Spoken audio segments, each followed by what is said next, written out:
All right, so we'll watch this through, then we'll watch it again, and we'll like stop and go as we do on some of these. We don't do this to all of them, but only ones that we're like kind of invested in. I'm invested in Fallout Season 1, I'm invested in Fallout the series. So if you haven't watched the Fallout series on Amazon Prime, I don't know if there's going to be spoilers on this.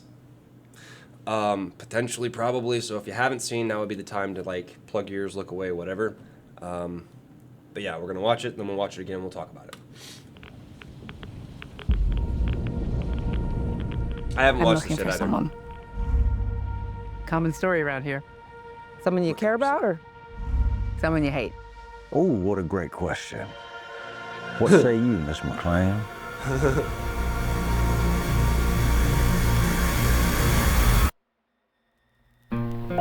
Miss McClane. Why would my dad go to Las Vegas? Oh, he knows. You want to know why the world ended? It started here with one man.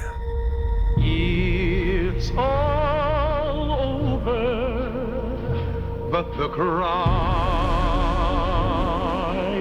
Cooper Howard, star of the silver screen. And no, Like yourself, I am the very best at what I do. but And what I do is I know everything.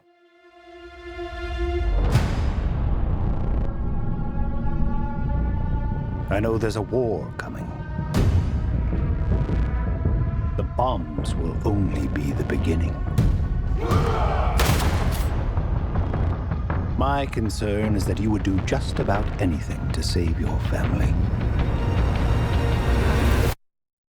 I think you are actually quite a violent man. You just don't want to kill me yet.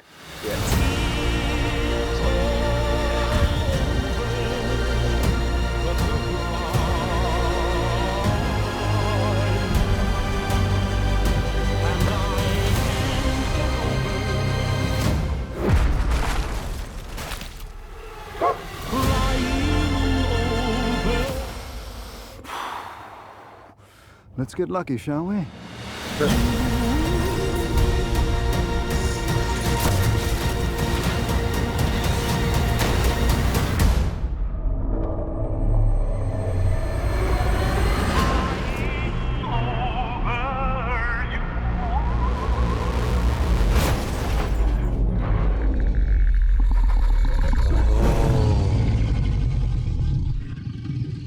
I defer to you about what to do in this situation.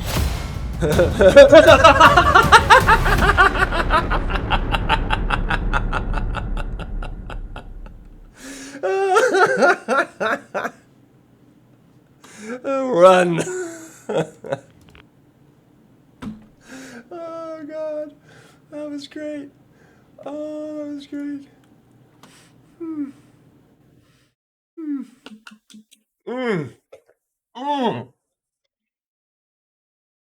Here's the thing. First thing, before we even start talking about anything, you know someone understands a universe when watching that universe in another medium makes you want to play or read or watch the original inspiration, right? When you watch the trailer for a Fallout game or for a Fallout movie based on the Fallout games, and your immediate reaction throughout the whole thing is, oh my God, I want to go play Fallout New Vegas, you know the people creating that art did their homework. And that is one of the reasons why Fallout is probably, and I've said this before and I will continue to say it, the best video game adaptation to film TV that has ever been done. Pyromaniac Potato. It gives me more reason to play New Vegas. Or Fallout 76, or Fallout 4, or Fallout 3, or Fallout 1 and 2, right? Like, one of these days we will do a Fallout, like, thing. Maybe around Christmas. And I already have started playing it. Maybe around Christmas, we'll, like, after we're bored with some other things, we might see about a Fallout marathon kind of thing where we play through with 1, 2, 3, 4, you know what I mean? Like all the way through, like New Vegas. I think that could be fun, especially around that time. If they hadn't gotten rid of the watch parties, it's possible I would have actually done a watch party for the Fallout stuff. I'm being honest.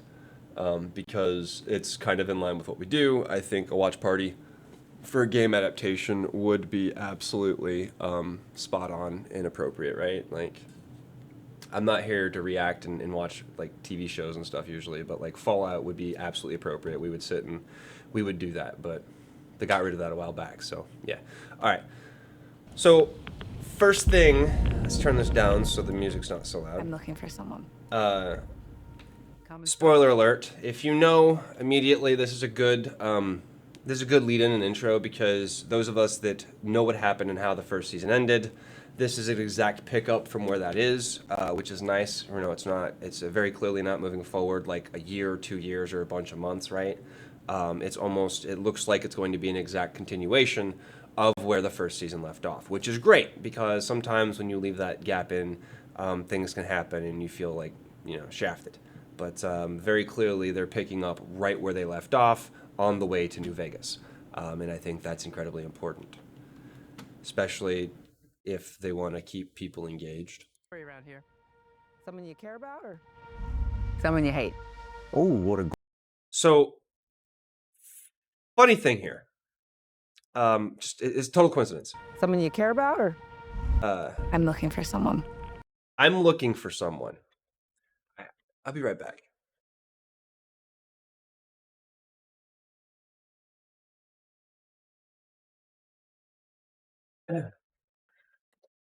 This is the funny thing that I like right off the bat. I was just like, oh my god, that's fucking hilarious. And the reason why it's hilarious is because one of my scenes actually starts this exact same way.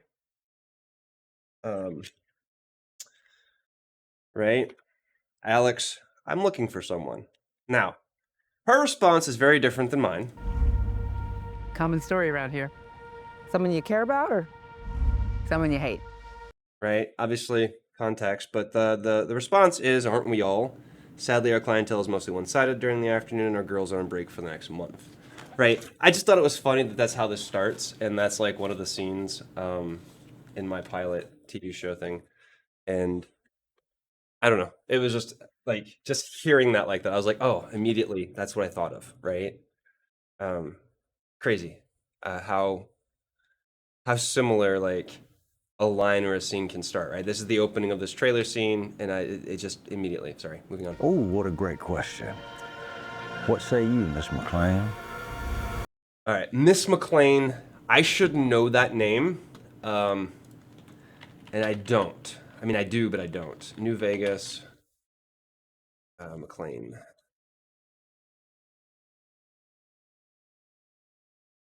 Lucy McLean. It's TV show. Oh, so she's talking to Lucy. He's talking to Lucy. That's why it's familiar. Okay. I thought maybe there was somebody else they were referencing, but no, they're referencing our... Okay, cool. So, weird. McLean? What say you, Miss McLean? What a great question. Someone you hate? Oh, what a great question. What say you, Miss McLean? That's an interesting choice of dialogue in the way this plays out, because she's getting ready to say something, but then he immediately cuts her off. And the question is why? What's he interrupting her? Maybe because she's going to answer immediately, like, she's kind of naive and still learning, and he's maybe trying to silence her and prevent her from saying something. That's I would be like a subtext, I guess. Because like what he's saying is, what do you think? When in all actuality, she was getting ready to say something. And he probably knew that, right? However, these could be two juxtaposing scenes, right? And they just cut them together in a way that looks like this. Right? So maybe they're trying not to give away a whole lot in some of this. We know that she's looking for her father. She says it like earlier, I think, or she says it soon, right now.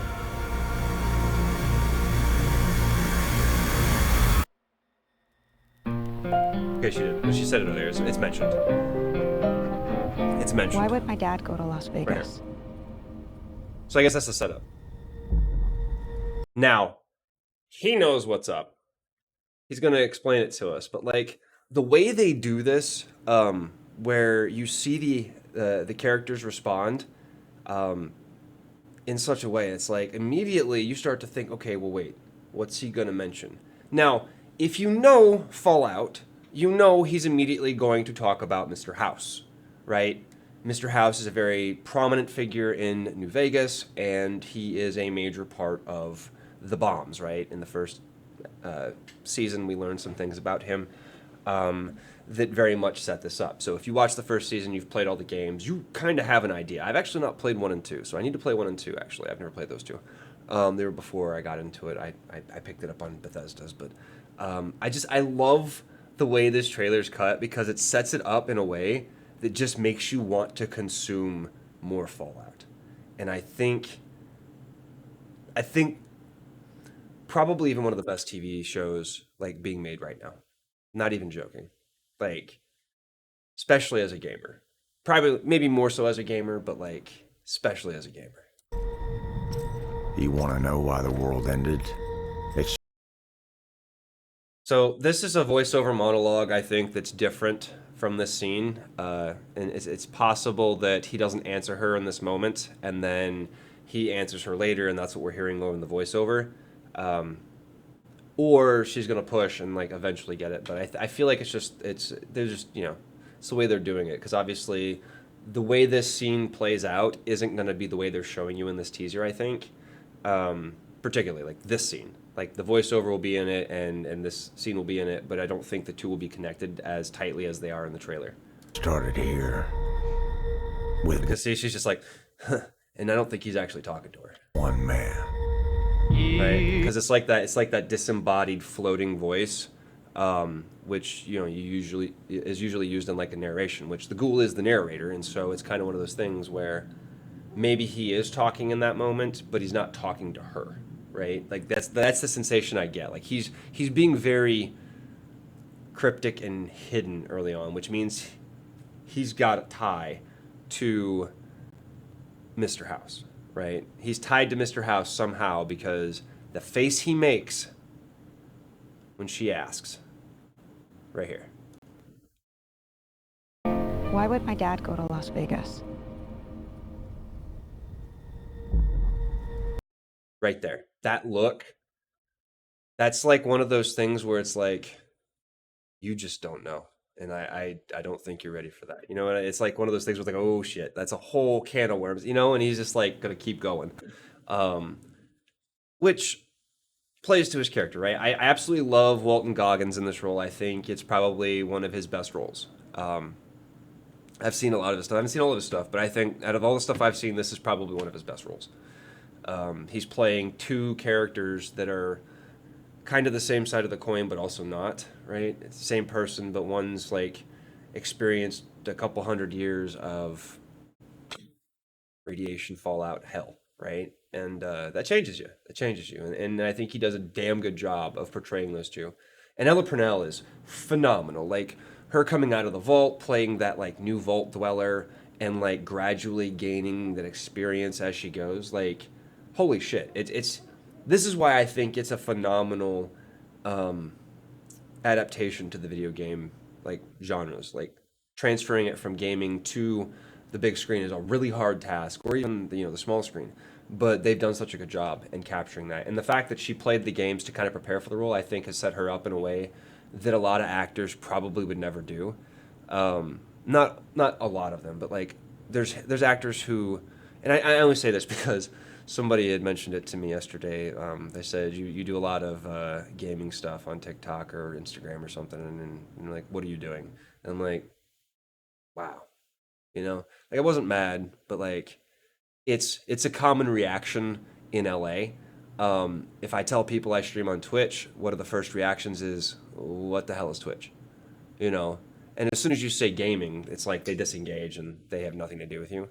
I'm not embarrassed of it. It's on like my official pages and stuff. It's on my IMDb and shit. So like I'm not embarrassed about it, but like the idea that people, I guess, feel embarrassed for me is like, that's funny to me. I'm trying to be like less engaged with that kind of stuff. Like, I don't think it's meant to be harmful or hateful, but I also think that they don't understand how impactful and important gaming can be to some people, and that it's also one of the highest grossing entertainment mediums in the whole fucking world, including against music, comic books, novels, and film and television. Gaming is one of the most profitable mediums. And so anybody who's not understanding that value about gaming, and or potential value, like I'm not just, well, I am lately, but I'm trying to slowly adjust out of that. But you know what I mean? Like it's a being locked in the ways where like if the only thing that matters to you is theater and film and television, you're missing a whole chunk of a potential like medium. You know what I mean? Like YouTube, TikTok, entertainment, Twitch. Those are all mediums that has a whole different group of audience coming up, right? It's a different type of audience, and engaging with people on that level and being able to engage with people on the other levels. Like nothing says I can't do film, television, behind the scenes, and Twitch all simultaneously. And Twitch actually takes up a lot of that. I mean, I'm live. This isn't pre-recorded. This isn't scripted. So you're getting like a more raw and visceral experience with me, and sometimes a shitty experience. If I lose my cool in some reason, like it doesn't happen all the time, but lately it's been more often than not, and we're working on that. But for the most part, I think we offer something that you can't get from television. We offer something here that you can't get from film, that you can't get from a book. And I like that. I've never wanted to fit into a mold.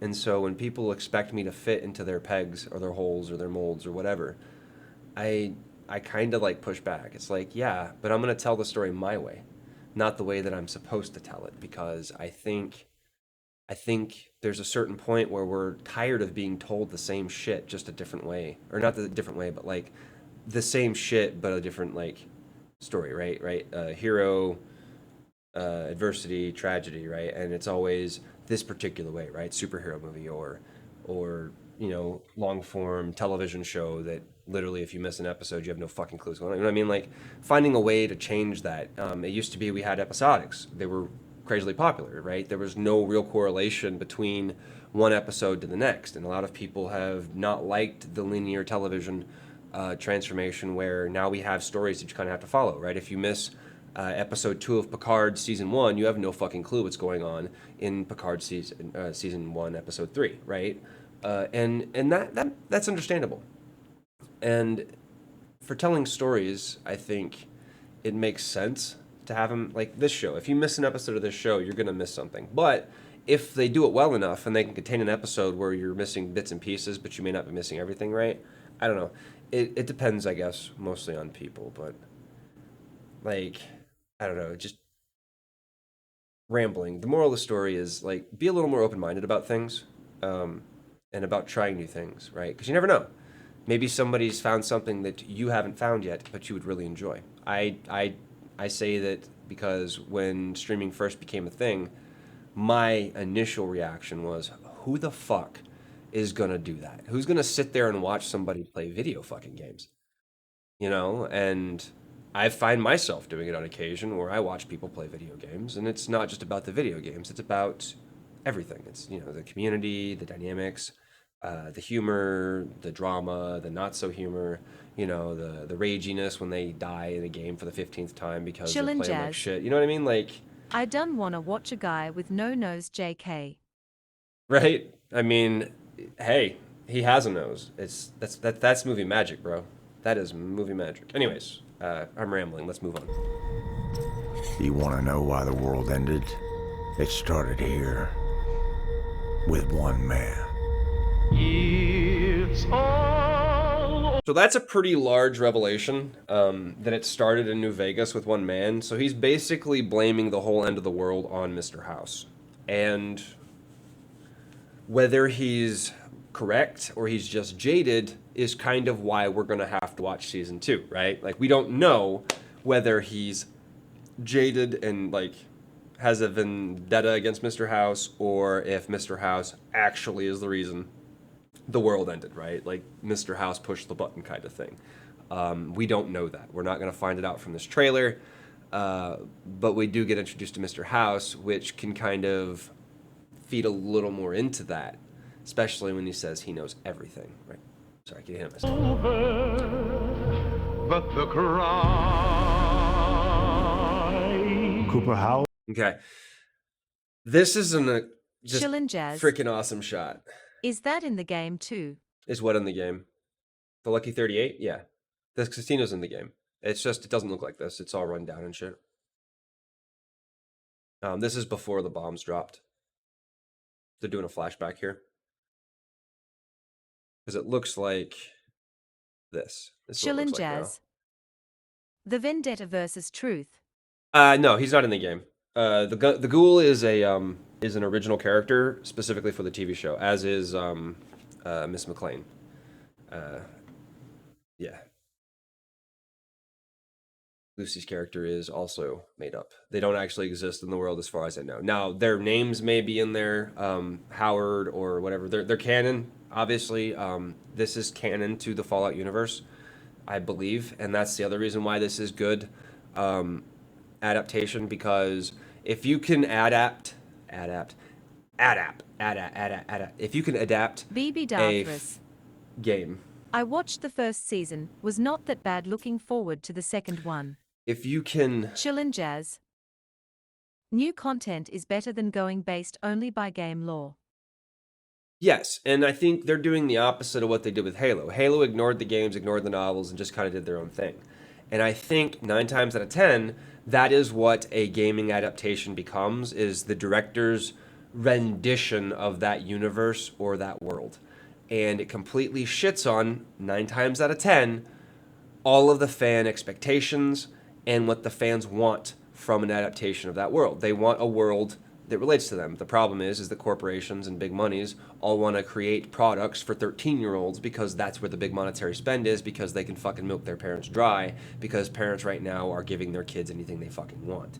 At least that's the way it looks when people who are over the age of like 25 are like, hey, when are we getting a game that, like, you know, modernizes Pokemon for those of us that grew up with it, you know what I mean? Or the 42-year-olds that grew up on fucking Pokemon. It's like, hey, when do we get our adult version of Pokemon? Or Star Wars, right? George Lucas is always saying Star Wars is for 12-year-olds. Well, that's the problem. If Star Wars is for 12-year-olds and you hook the entire nation's 12-year-olds on this product and it's always for 12-year-olds, you're never going to have a sustainable audience, and you're always going to create a disconnect between your older audiences and your younger audiences, because even if a person can hang on to that 12-year-old inside, as an adult, they want to see these characters, these themes, these worlds evolve and mature in a bit, right? There's the Young Jedi novels, which I will argue are more childish, more kids glovey than, say, the proper Star Wars Legends Chill and Jazz. novels, which actually involve people dying. Pokemon Fortnite.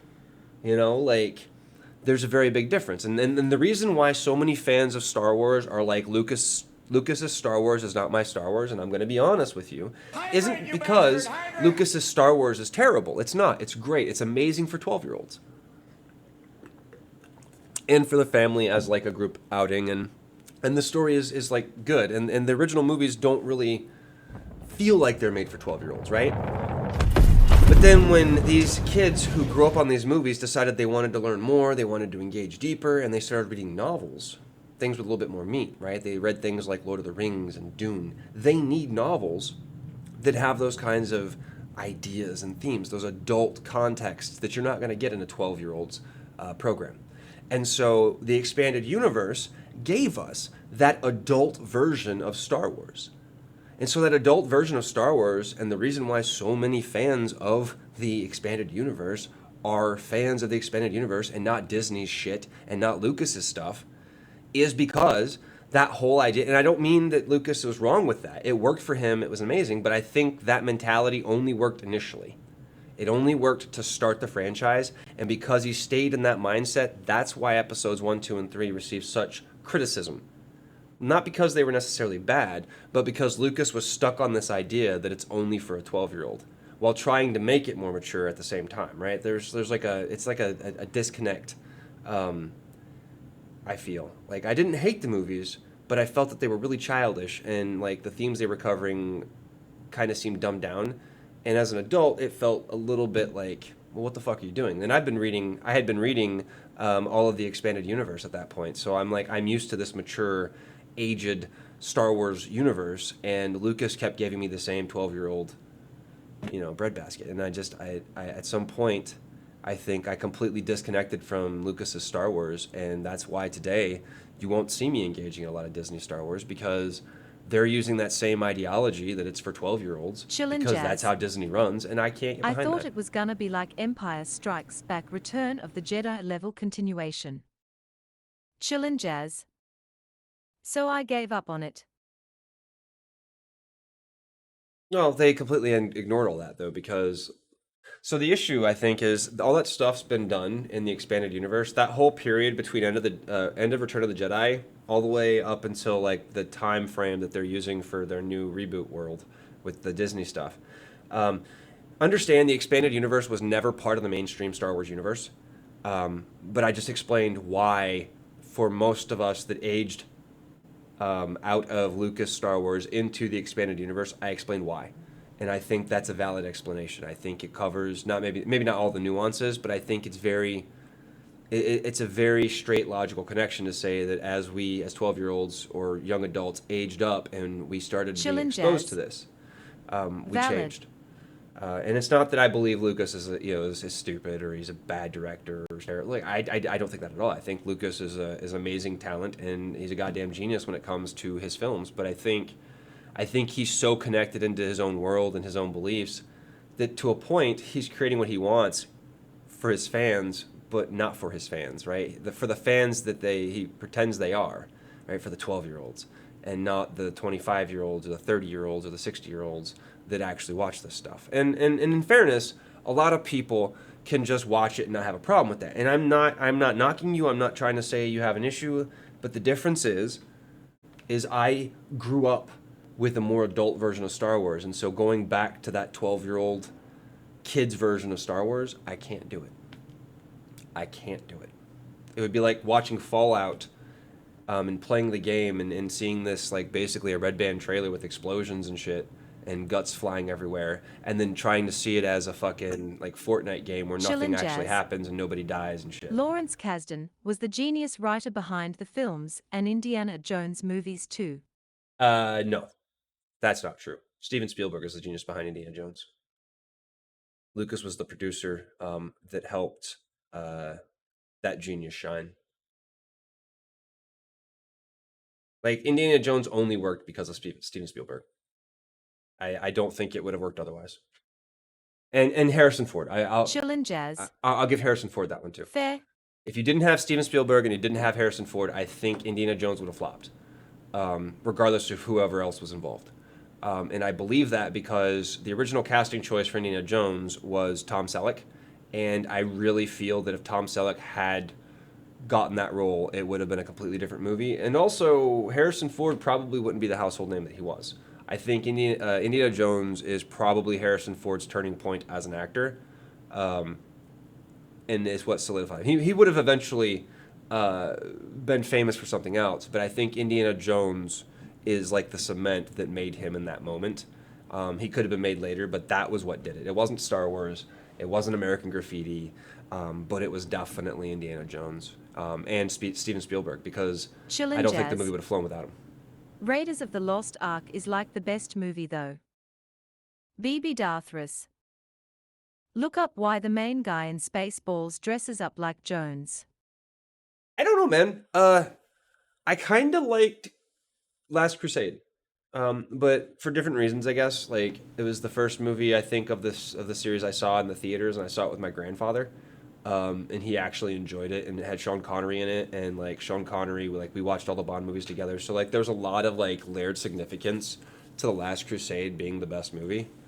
I didn't go to a lot of movies with my grandfather in the theaters, and so like the ones that I remember most of the movies my grandfather introduced me to: Indiana Jones, Last Crusade, Chillin' jazz. Casablanca, and The Chicago whole the Boulder musical. scene so epic.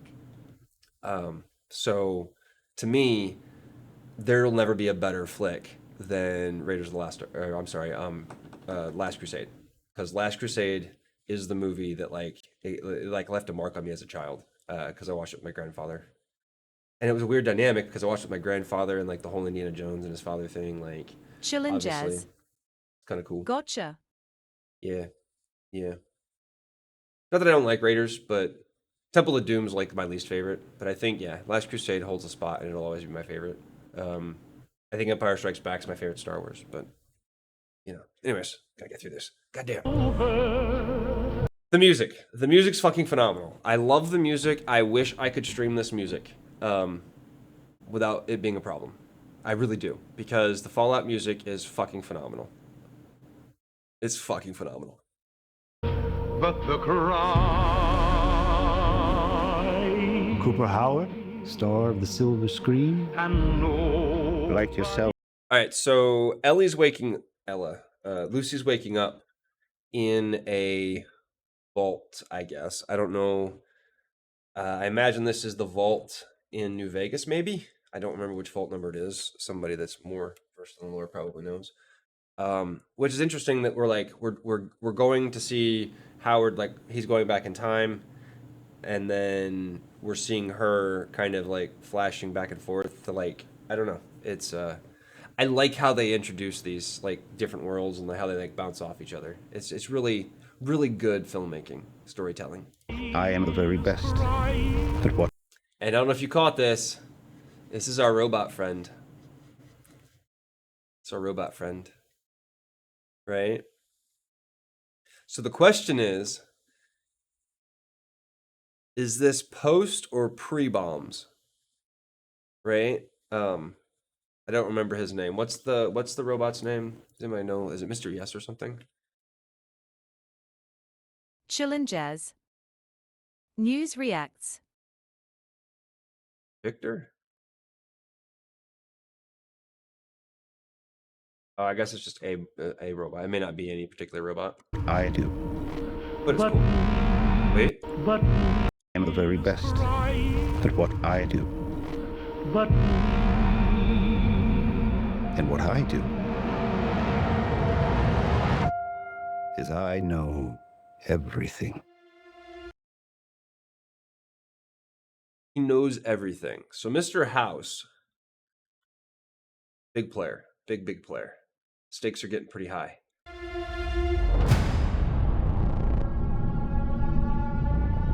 I know there's a war coming. Okay, so he's foreshadowing the bombs coming war. will Now what's happening is he's talking about what's happening in the past, while they're kind of foreshadowing the season in the future, right? Which basically what he's saying is there's a war coming, and there's another war coming too, right? So there's a war coming in the future, and that's why he's saying it, and they've lined it up in the trailer Chillin' like jazz. this. Spoiler alerts. Yeah, we did that like 5 times when we first started. So here, we know he's back with the Brotherhood, and he's apparently a good soldier with a heavy heart. That's what this is telling me. only be the beginning. Now this is clearly the Legion. This is Caesar's Legion. I don't remember the times. I don't remember when this takes place. Before New Vegas. Do we know yet? Let's see. Let's see if there's a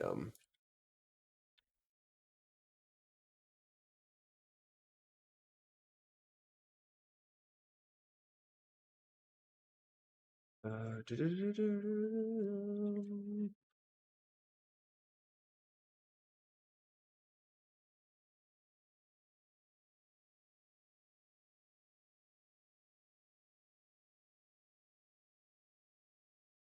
9 years after the events of New Vegas.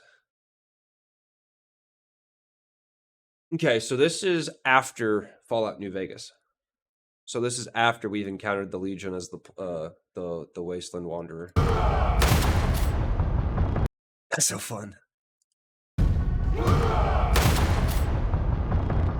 My concern is that you would do just about. Novak. He's in Novak right now. That's the hotel, the dinosaur hotel. So this is Novak, which is right outside of Vegas. My concern is that you would do just about. This is in the past. Volt Tech. She's very important into how the bombs dropped. So this is foreshadowing that we're going to get more on that particular story as well. Anything to save your family.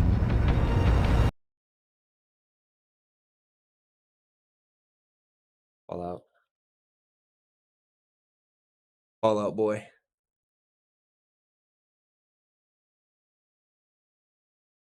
So what I see in this, and the way they're cutting, right? They're going from Vault Tech About anything to to save him, right? Anything to save your family. your family.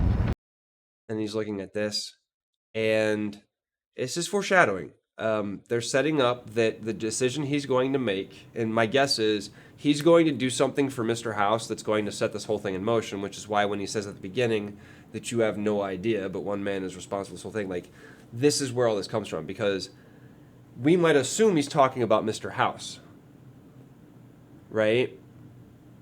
And Mr. House may be a part of this, but I think there's two parts there. I think it's the Mr. House part, but it's also his part, because he believes that he's a major part of this.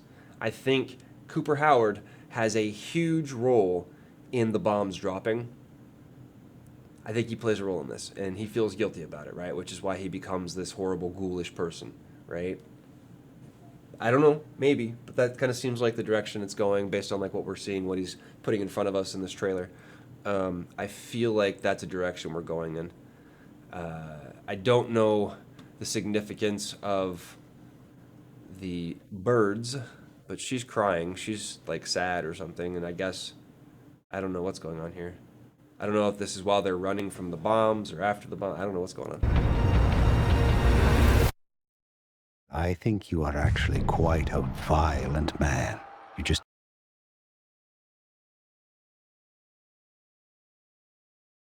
38. This is cool, the rocket ship. Lucky 30. So this is Mr. House's casino. violent man. You just don't want to kill me yet. So it's clear that the ghoul probably wants to kill Mr. House on his way back to New Vegas. Or when he left New Vegas, he swore he'd never come back, right? Like they could set that up and kind of tease that either way.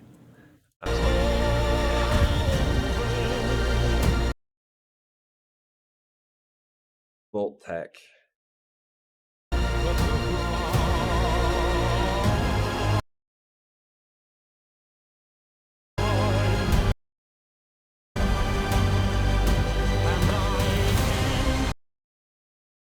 Here it is. Here it is.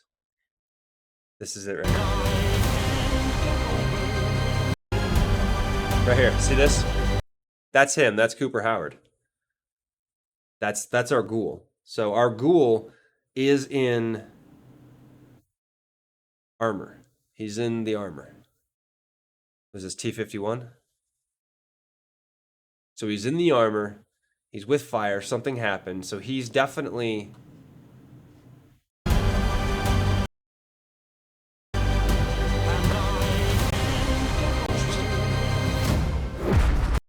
And that's just cool. Which is awesome too. Look how they set this up though, right? This grenade. They set the grenade up and then the dude explodes. Like that's amazing editing.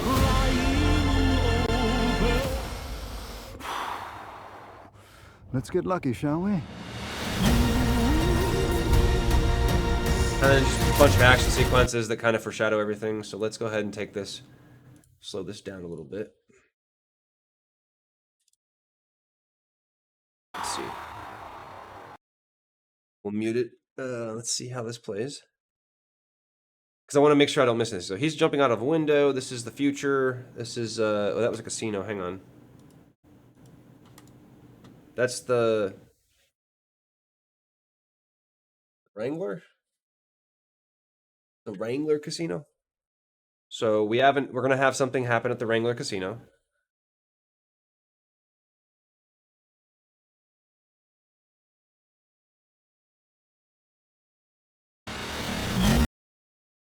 Look at this guy down here.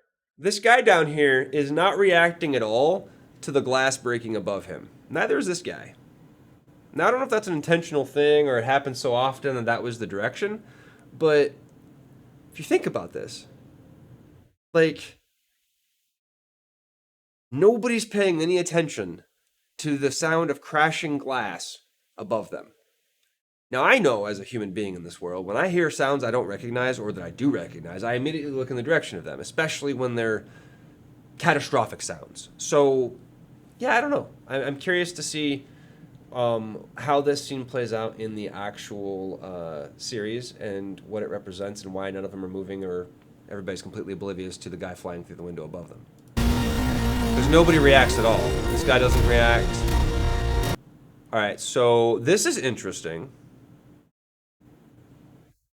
We've got the one of the airships crashing. These guys running from the scene. So I think it's possible to assume that they crashed that airship somehow, or were part of it, or are being hunted. Got rad roaches with a lot of Vault 31. Vault 31. Which vault is that?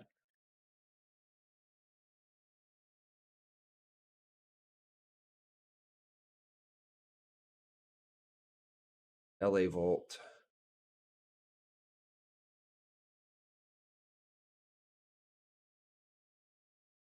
'32 and 33, a tripartite society. The vaults themselves are the focus of the social experiment entitled Buds Buds, advised by pre-war Vault-Tec sales executive Bud Askins.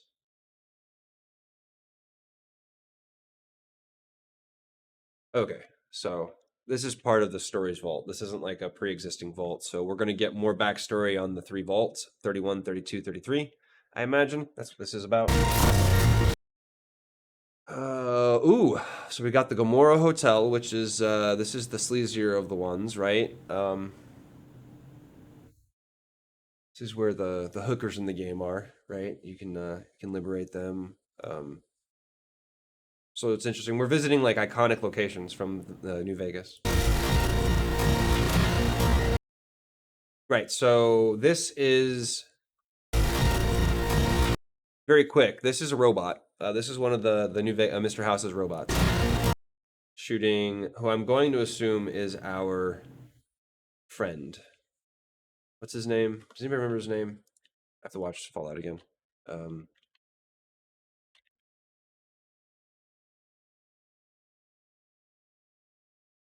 his name. Head of Steel.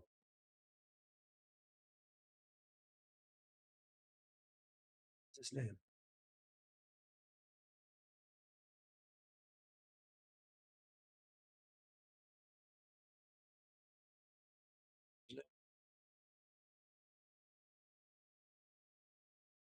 See.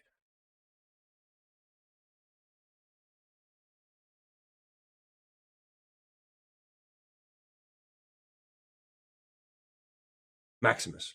Wow, I should have known that. That's a quick one.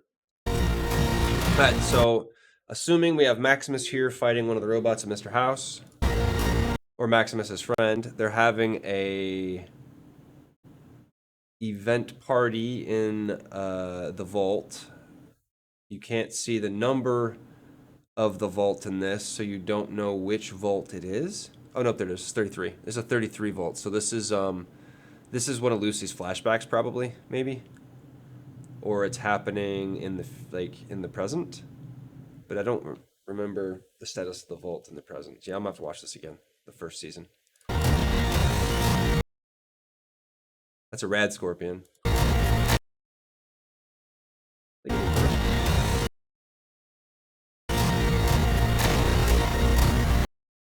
So we got ghouls.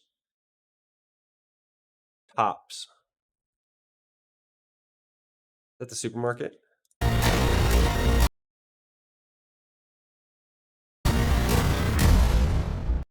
Now, hold up. Wait.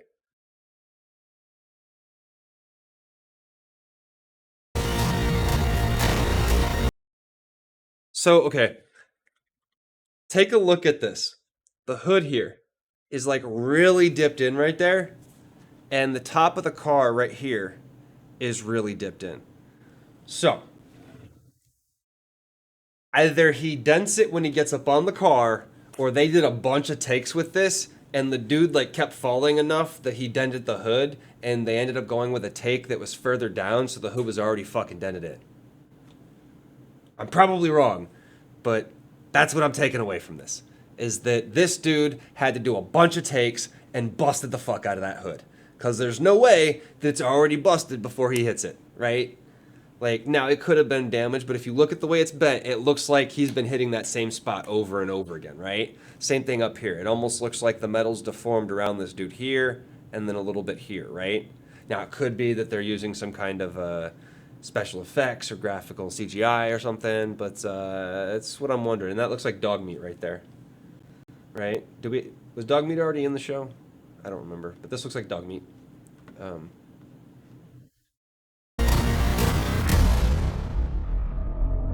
And this is just a cool shot. I mean, the fact that she doesn't flinch at all firing this gun makes her look like a complete and uber badass.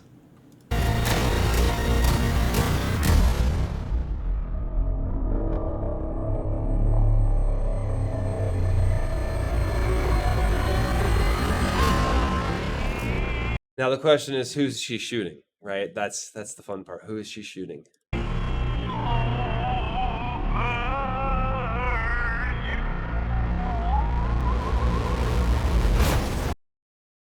Right. So, Deathclaw. This is a Deathclaw. Anybody doesn't know, this is like the biggest, baddest motherfucker in Fallout. And I laugh my ass off at this because his reaction is the reaction of, like, is what your reaction to this thing should be. And I thought it was just beautiful. Like, the fact that it's these little moments of humor, right? It's like this one and then the moment they do the bear, right? Like, I love both those moments. And I'm not even going to pretend I don't. When we saw Rappaport in the first season with the bear, the whatever they're called, yeah, that was fucking fun. Yeah, but yeah, I'm a sucker for that kind of humor where it's like, yep, no, we should probably fucking run. You know? I defer to you about what to do in this situation. And he doesn't hesitate, and that's what I love. Like, Defer to you about what to do in this situation. he doesn't even hesitate. Right? December 17th. Mark your calendars.